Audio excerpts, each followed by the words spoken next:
So Jesus, one time he was traveling and some people came and accused him and said that the works that he was doing by the power of Beelzebub, which is basically you're doing the works of the devil. And Jesus is like, man, if Satan is divided against himself, how can his kingdom stand?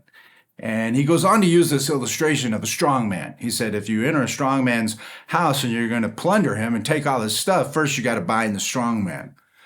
And so I love that illustration of the strong man. And I was thinking about people in their peer groups is that, we have these groups that we spend a lot of time with. We do a lot of life with people.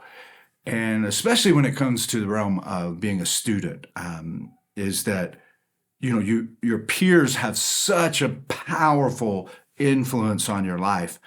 And even as you become an adult, I think that's still the case. The people you spend time with, like you enjoy them, you want to be around them, you want to be accepted by them, and you want them to accept you. And so that for that reason of enjoyment, then you are allowing that person to exert a certain amount of influence on your life.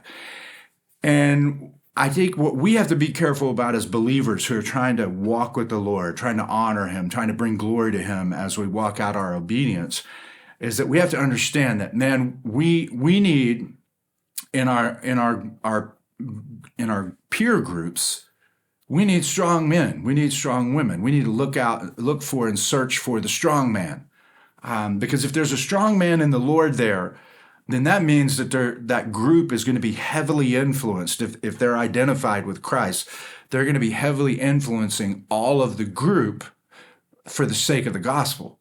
If that strong man in that group is not sold out to the Lord, they're going to be influencing that group for the sake of the enemy. And we're in that group, and that influence that is exercised over us is going to have a powerful impact on our journey with Jesus. So I would encourage you, man, like if, to look in your life and go, who's the strong man in my group? Who's the strong woman in my group for the Lord? And if there's not one, then you need to be one. You need to be the strong man. You need to be the strong woman. And if you can't provide that for the group, you need to look for another group, because what's going to happen is that group is going to severely impact your walk with the Lord.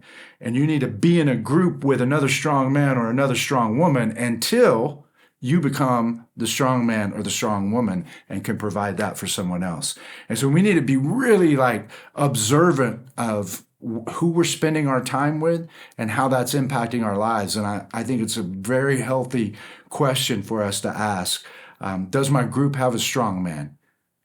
Does my group have a strong woman? If my group does not have a strong man or a strong woman, is God calling me to be the strong man, be the strong woman, or to find a group that has a strong man or a strong woman?